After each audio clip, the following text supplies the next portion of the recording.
자, 여러분 이제 부가가치세 이론을 한번 펴보시겠습니다. 우리 교재 71페이지인데요. 자, 부가가치세 이론에서는 이제 추가된 내용을 한번 찾아보도록 하겠습니다. 자, 맨 첫 페이지는 부가가치세의 정의와 특징, FAT 1급 교재 그대로입니다. 그 다음에 납세 의무자 나오죠? 72페이지 납세 의무자. 그리고 사업자의 분류, 내용 그대로고요. 자, 73페이지에 보면 과세 기간이 나옵니다. 과세 기간, 부가가치세의 1기, 2기 과세 기간이 있고 부가가치세 예정 신고 기간이 또 있죠. 그 다음 페이지 74페이지 납세지가 설명이 되어 있습니다. 납세지. 부가가치세법상의 납세지는 기본적으로 사업장이 납세지인데 주사업장 총괄납부 제도도 있고 사업자 단위 과세 제도도 있죠. 요거 FAT 1급에 있는 내용 그대로예요. 자, 넘어가시고 76페이지 사업자 등록 나오잖아요. 사업자 등록 FAT 1급에 있는 내용 그대로입니다. 그래서 우리가 사업자 등록을 신청하면 2일 내에 사업자 등록을 발급해 주죠. 그리고 그 사업자 등록의 사후관리, 변경 사유가 있을 때도 상호 변경은 당일날 재발급을 할 수 있고 나머지 사유에 대해서는 역시 2일 내에 재발급을 받습니다. 내용 그대로입니다. 추가된 내용 없고요. 그 다음에 77페이지 재화의 공급. 재화의 공급, 재화라 하는 것이 무엇인가를 설명하고 일반적인 재화의 공급은 매매거래, 가공거래, 교환거래, 기타 거래에서 우리가 알아볼 수가 있고요. 그 다음에 아주 특수한 재화의 공급에서 자가공급의 세 가지. 우리가 이걸 간주공급이라고도 한다고 배웠습니다. 그래서 자가공급에는 면세사업 전용, 비영업용 소형 승용차와 그 유지비용, 타사업장 반출 이러한 내용이 자가공급에 해당되는 특수한 공급입니다. 간주공급이라고도 해죠. 그 다음에 다음 페이지 넘겨보면 개인적 공급도 간주공급으로 과세하고요. 사업상 증여도 간주공급으로 과세하죠. 폐업시 잔존재화에 대해서도 간주공급으로 재화의 공급으로 봐서 과세합니다. 자, 재화의 공급으로 보지 않는 경우 질권 저당권이나 양도 담보의 목적으로 동산이나 부동산의 권리를 제공하는 것은 우리가 재화의 공급이 아니라는 거 아시고 사업의 포괄적인 승계, 사업의 양도도 재화의 공급이 아니라는 거 기억하시고 조세물납, 건물로 세금을 납부했다 이런 게 조세물납이거든요. 이것은 건물의 공급으로 보지 않는다 이런 것이 우리가 조세물납은 재화의 공급이 아니다 이런 내용 그대로입니다. 그 밑에 보시면 개인적 공급으로 보지 않는 것들 쭉 정리되어 있는 거 보실 수 있고요. 사업상 증여로 보지 않는 것도 밑에 설명이 되어 있습니다. 이 내용 역시 FAT 1급에 있는 내용 그대로입니다. 자, 다음 페이지 보면 이제 용역의 공급 그리고 재화의 수입을 정리했습니다. 용역의 공급에 대해서도 우리가 FAT 1급에 있는 내용 그대로이고요. 우리가 재화에서는 재화의 간주 공급에 대해서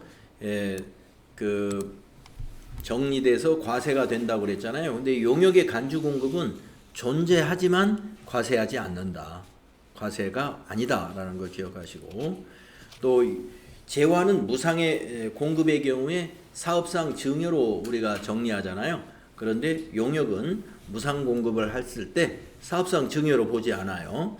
과세가 아닙니다. 하는데 예외가 딱 하나가 있는데요. 특수관계인에게 사업용 부동산을 사업용 부동산 임대 용역을 무상으로 공급한다면 그것은 과세한다 이겁니다. 그래서 사업용 부동산이다라고 하면은 우리가 임대 목적으로 지은 건물들이 다 사업용 부동산이에요. 임대 목적으로 건축한 건물이 뭔가 있을까요? 원룸 같은 거, 오피스텔 이런 거, 이런 것들이 사업용 부동산입니다.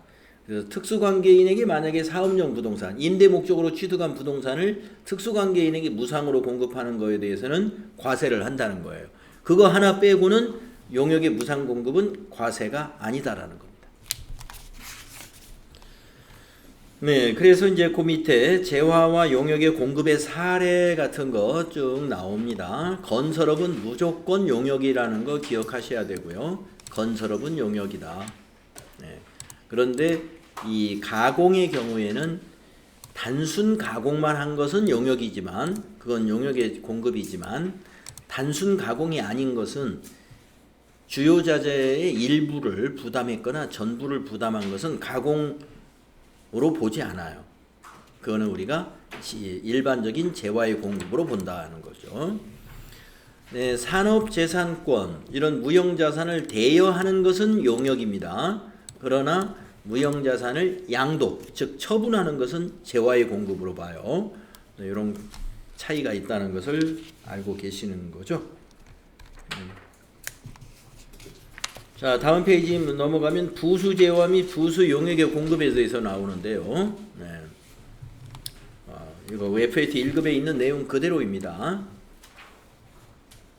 다음에 81페이지 보면 재화의 공급식이 나오죠. 네, 재화의 공급식이 FAT 1급에서 배운 내용 그대로예요. 추가된 내용 없고요. 넘어가면 용역의 공급식이 역시 같은 내용입니다. 그 다음에 밑에 거래 장소, 이거 역시 같은 내용이고요. 그 다음에 83페이지는 영세율과 면세를 정리했는데요. 다른 추가된 내용 없습니다. 네, 면세도 추가된 내용 없습니다. FAT 1급에 있는 내용 그대로고요. 다음 86페이지 과세표준의 기초개념. 네, 똑같습니다. FAT 1급에 있는 내용 그대로예요. 그 다음에 87페이지에 항목별 과세표준 포함 여부.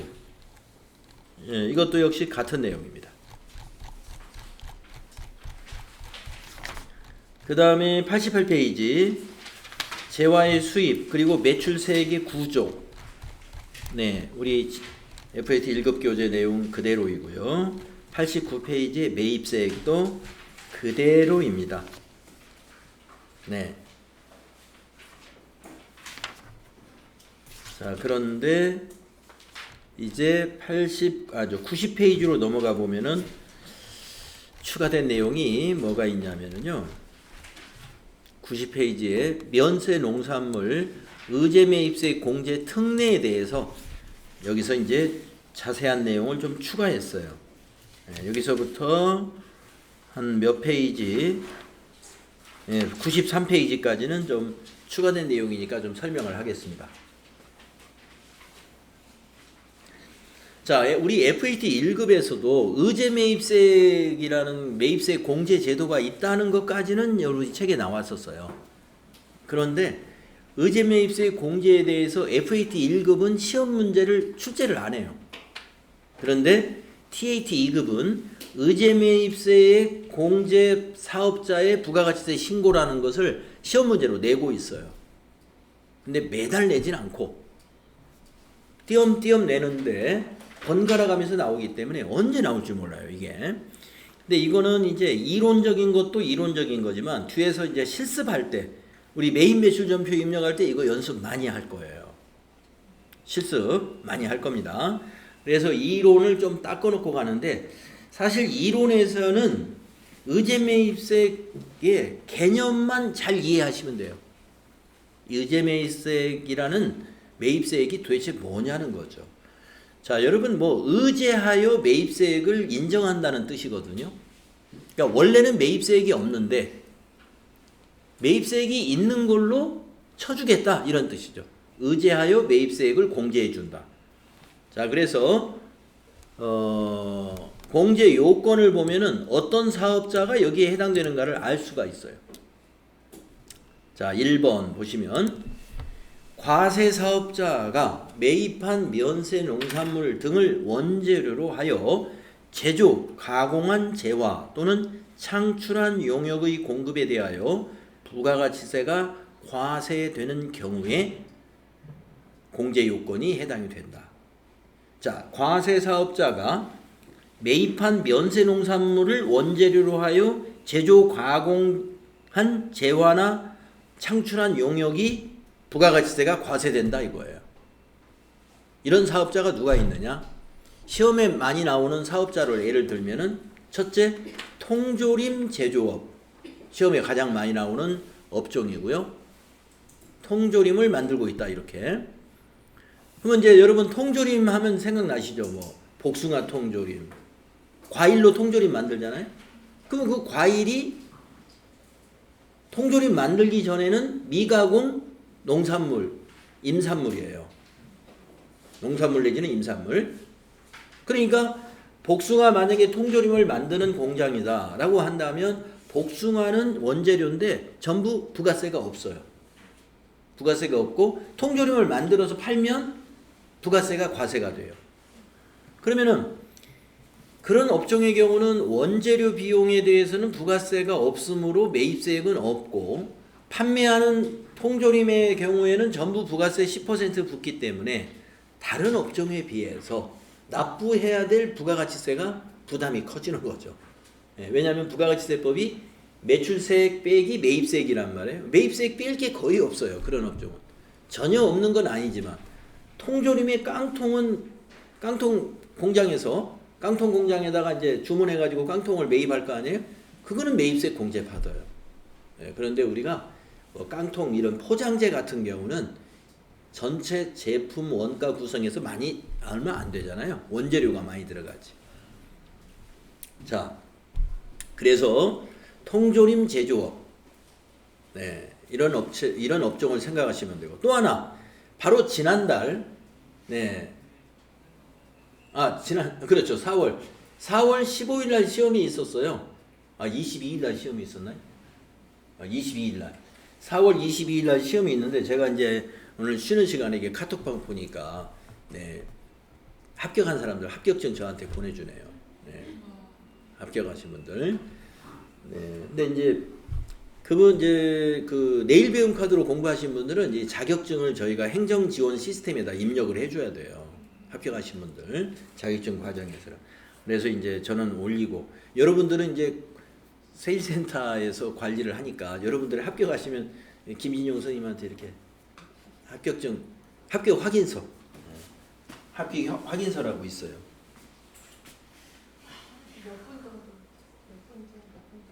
아직 다 온 것 같지는 않은데요.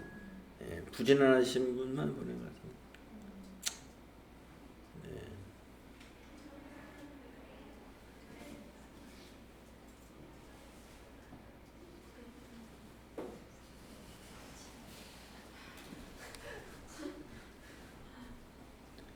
보여드리려고 했더니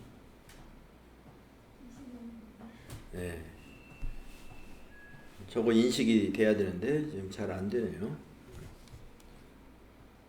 나중에 안 보여드려도 되죠. 합격 확인서. 근데 합격 확인서를 왜 이 얘기했지? 그러니까 그 4월 22일 날 시험 본 거를 24일 날 제가 풀이를 해줬거든요. 그때 보니까 면세 농산물 의제매입세 공제 사업자의 부가가치세 신고 문제가 나왔습니다. 그 문제가 나와서 지금 그 얘기 하는 거예요. 근데 바로 지난달에는 업종이 뭘로 나왔냐면 식당으로 나왔어요. 식당도 의제매입세액에 해당되는 사업자예요. 식당. 그래서 시험 문제는 나오고 있는데 식당으로 나올 수도 있고 그 다음에 통조림 제조업으로 나올 수 있다. 이렇게 보시면 되겠습니다. 그래서 여러분이 업종을 대개 의제매입세 공제 사업에 해당되는 업종이 뭐가 있을까 하면은 통조림, 그 다음에 식당 이런 사업자를 생각하시면 된다. 이런 얘기입니다. 자, 2번 공제 요건의 2번을 보겠습니다. 면세 농산물 등을 공급받은 사실을 증명하는 서류를 애정신고나 확정신고 때 관할 세무서장에게 제출해야 돼요. 근데 왜 굳이 이걸 썼느냐? 우리가 식당에서 말이죠. 뭐 이게 농산물을 샀다는 걸 믿어야 되잖아요. 세무서가 믿어줘야 되는데, 자, 식당에서 매입세액을 공제를 많이 받으려고 막 영수증을 막 만들어가지고 가짜 영수증을 만약에 썼다고 한번 봅시다.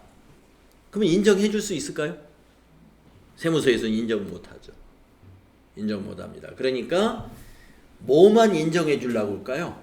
확실히 믿을 수 있는 영수증만 인정을 해주는 거예요. 자, 함부로 발급 안 하는 영수증이 뭐가 있을까요? 자, 면세 농산물을 식당에서 샀어요. 그럼 뭘 받아와야 믿어줄 것 같아요? 계산서 그냥 막 안 끊어줍니다. 네. 또 카드로 살 수 있죠? 카드로 안 사고 막 카드 매출전표 해주잖아요? 그런 데는 없을 거예요. 신용카드 매출전표. 그 다음에 또 뭐도 인정해줘야 돼요? 현금 영수증 가서 마트에 가가지고 현금 영수증 나 10만원짜리 하나 해줘. 친구한테. 해주나요? 친구니까 알았어. 10만원. 발행해주는 친구 있어요? 안 해줍니다. 네. 그런데 둘이 짜고 하면 해줄 수도 있어요. 네. 짜고죠. 근데 뭐 둘이 진짜 짜고 하지 않는 한은 절대로 안 해주는 거예요. 아는 사이라고 그런 게 함부로 해주는 게 아니에요. 근데 뭐는 함부로 할 수가 있어요?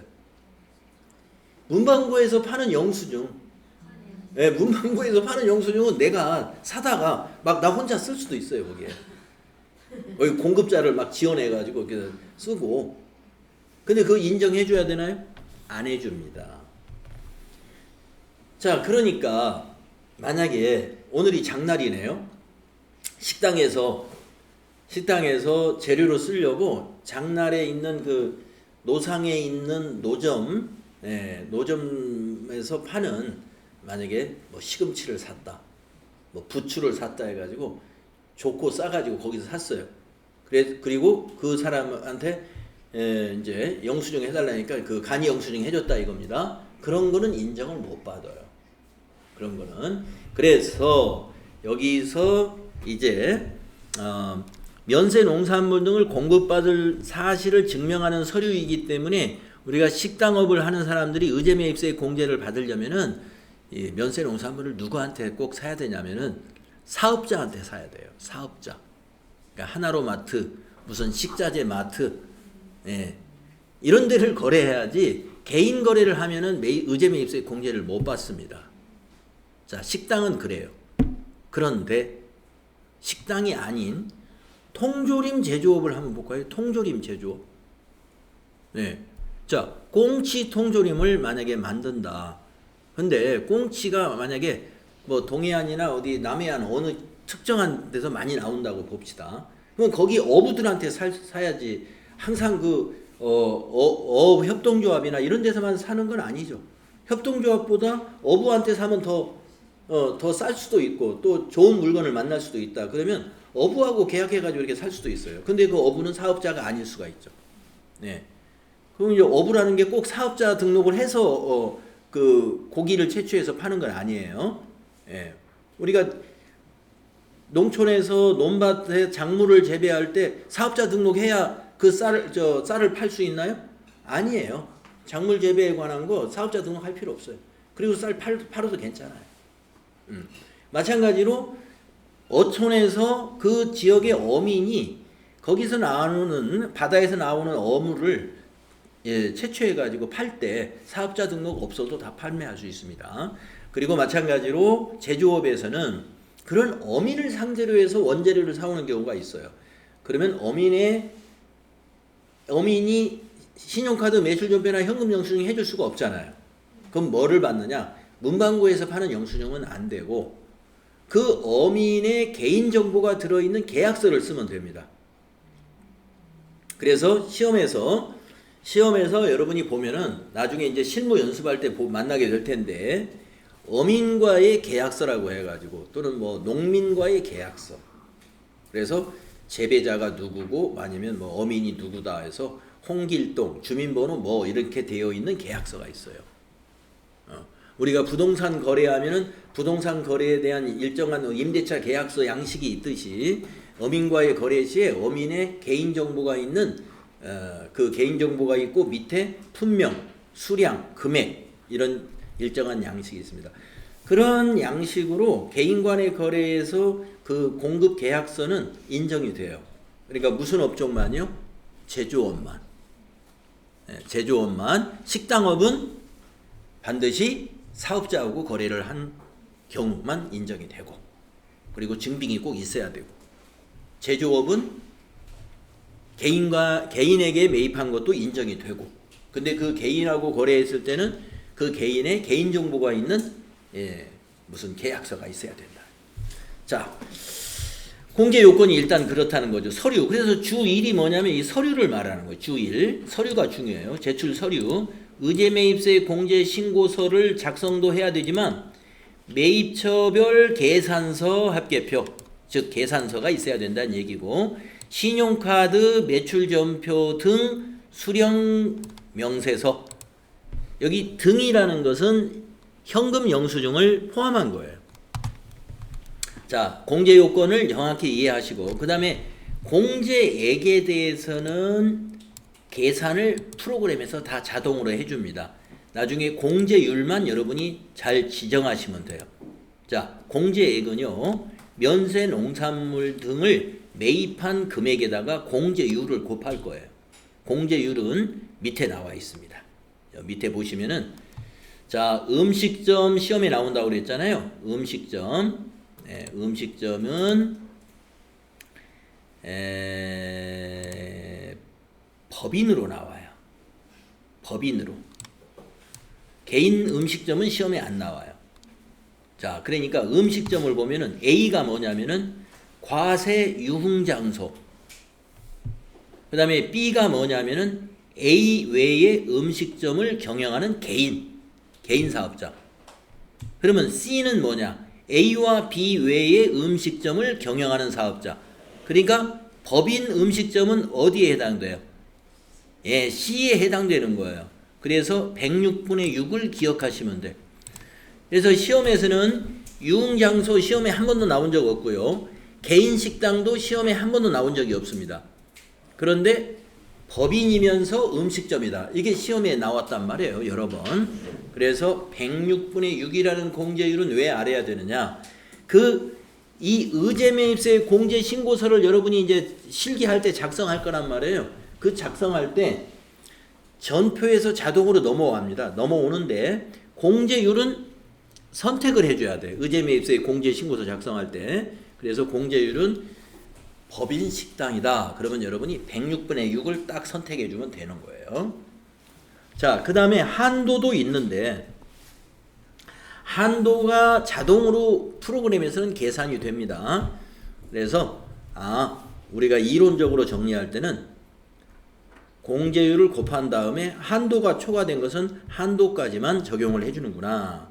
한도가 있다 하는 것만 기억하시면 되겠습니다. 자, 그러면 다음 페이지 넘어가서요. 이제 제조업이 나오죠. 제조업의 공제율. 제조업은 방앗간이나 과자점으로는 안 나와요. 그래서 A가 뭐냐면 제과점, 도정업이 그 방앗간이에요. 제분업, 떡집 이런데, 이런 데는 시험에 안 나옵니다. 자, B를 보면은 A 외의 제조업을 경영하는 중소기업 및 개인사업자. 그래서 제조업 중소기업으로 시험이 나와요. 제조업 중소기업으로. 그래서 제가 아까 앞부분에서 이제 그랬잖아요. 통조림 제조업이라고 시험에 나온다고. 그 통조림은 중소기업이다 이렇게 나올 거예요. 중소기업이다. 그래서 제조업이라고 하더라도 중소기업이 아니면 공제율이 좀 떨어집니다. 중소기업과 개인사업자 제조업은 104분의 4예요. 104분의 4. 그러니까 이제 여러분이 그 의제매입세 공제 신고서를 작성하실 때 104분의 4 아니면 106분의 6일 거다 이런 얘기죠. 두 개는 기억을 해 주셔야 됩니다.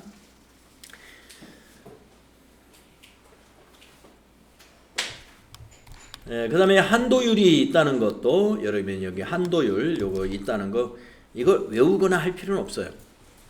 한도율이 적용된다. 그래서 원래는 한도율이 법에서는 이렇게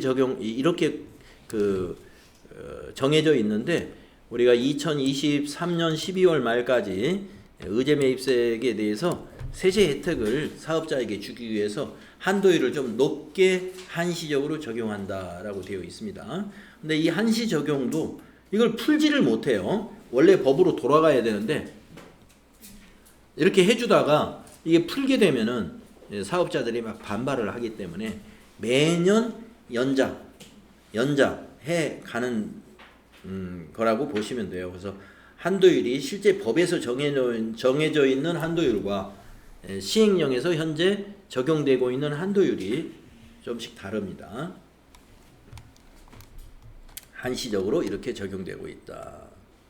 뭐 시행령도 법이죠. 시행령도 법이고 법률도 법인데.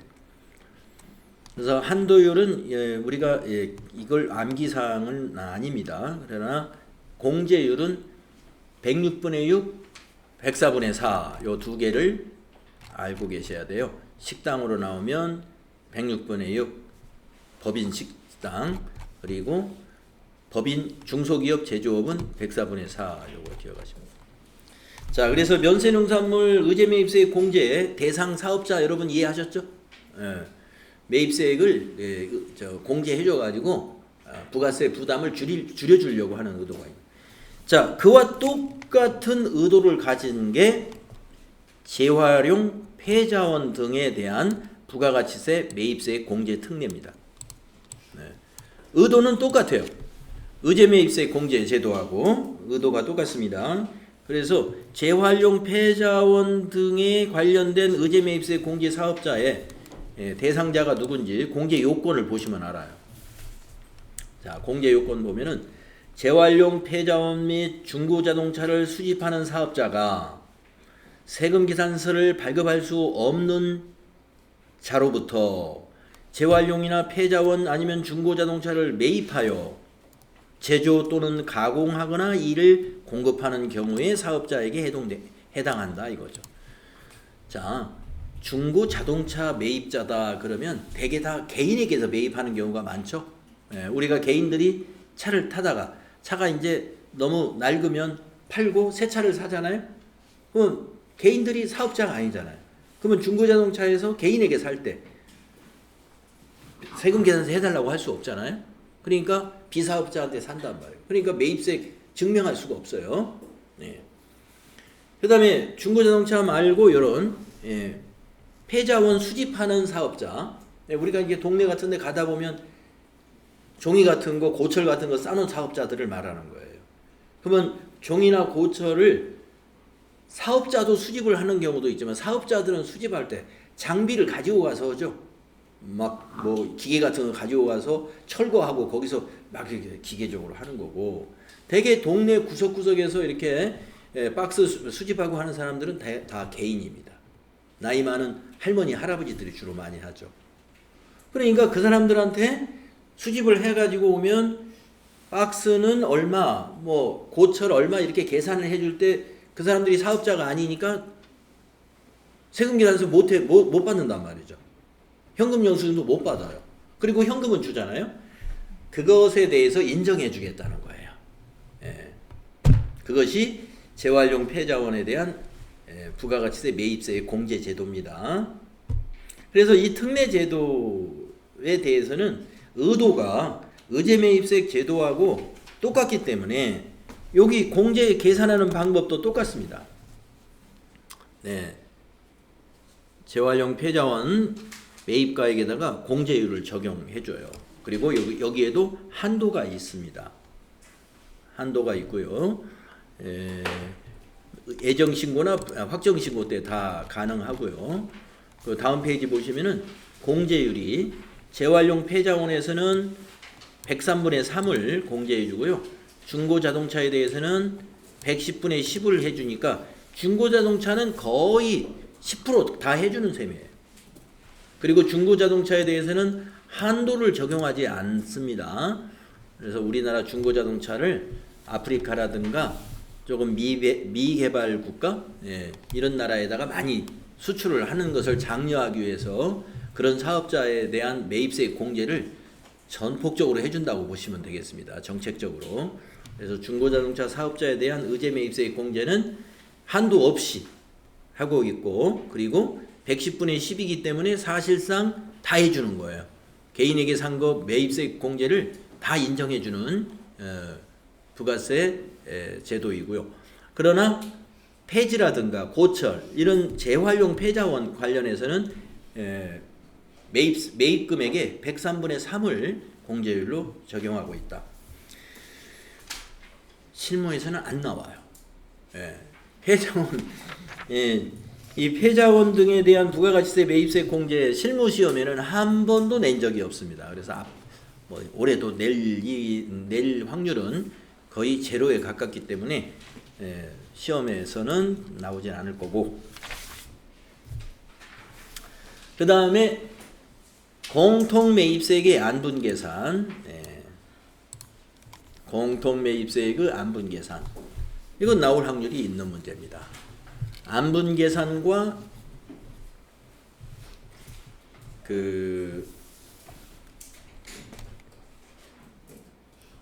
확정 때 하는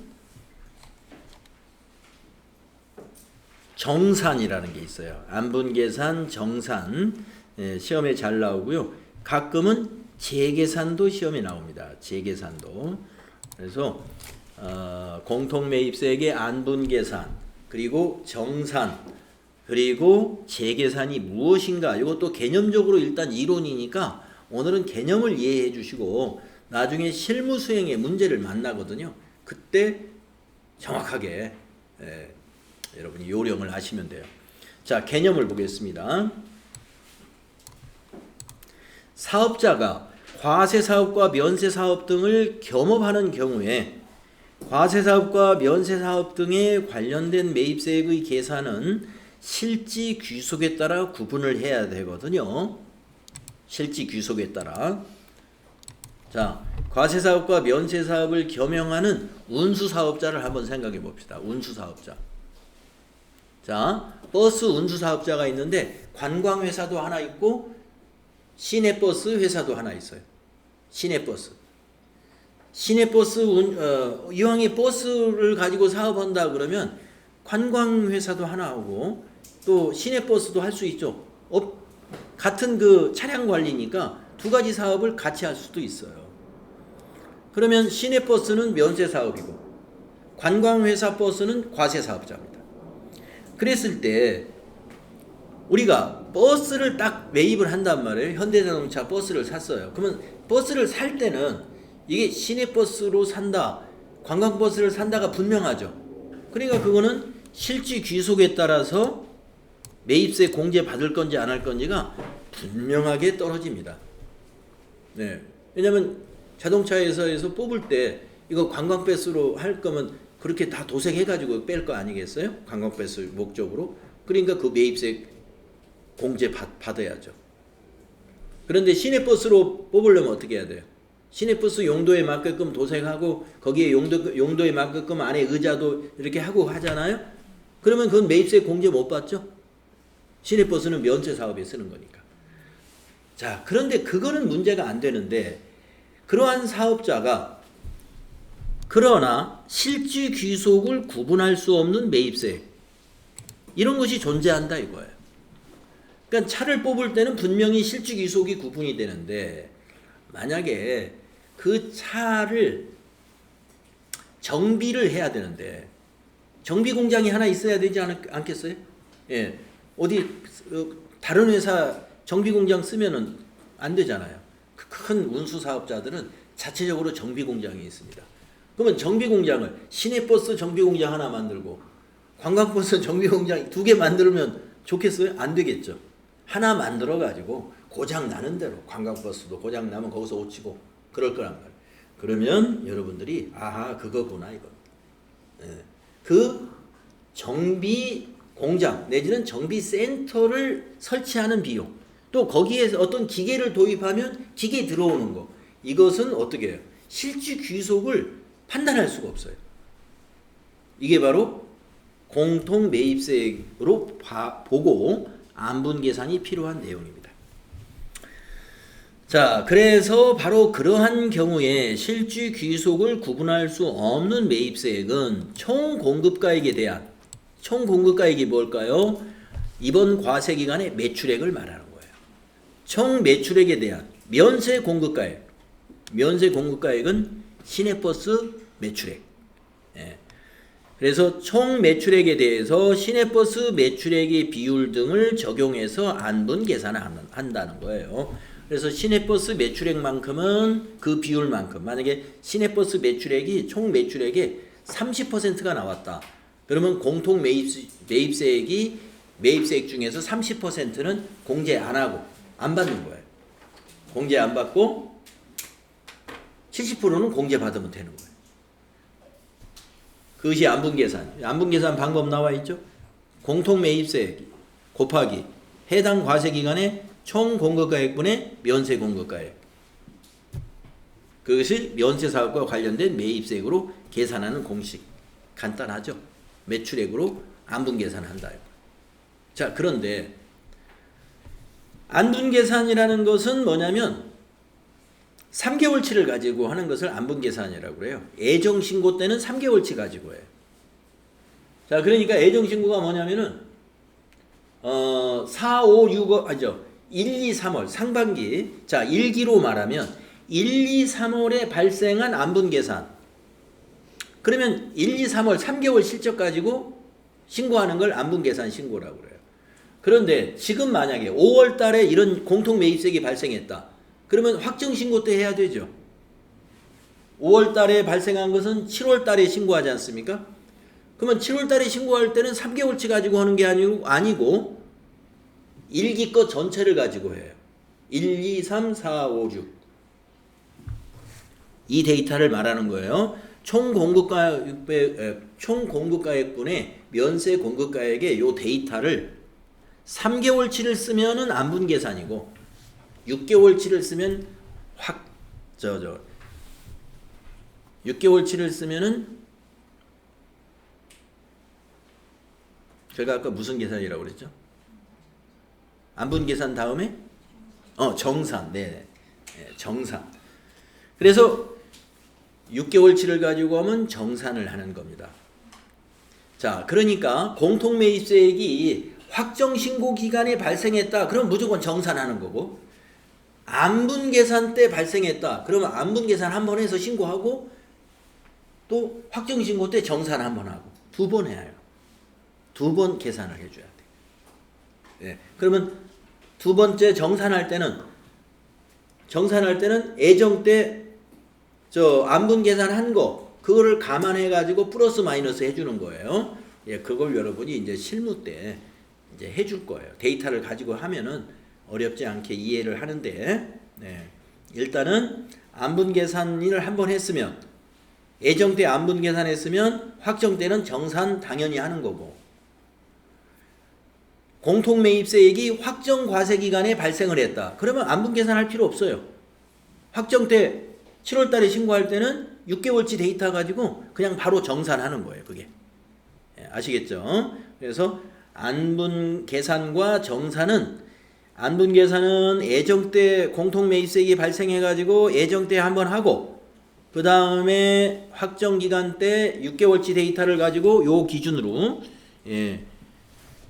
총 공급가액과 면세 공급가액을 6개월치를 가지고 해주는 걸 정산이라고 한다 이거죠. 이해가 되셨죠? 자, 그런데 시간이 다 됐네요. 그래서 다음 시간에 여기 이제 안분계산과 정산에 대해서 이해를 했으니까 여기서부터 재계산에 대한 설명을 해드릴게요. 자, 오늘 여기까지 하겠습니다.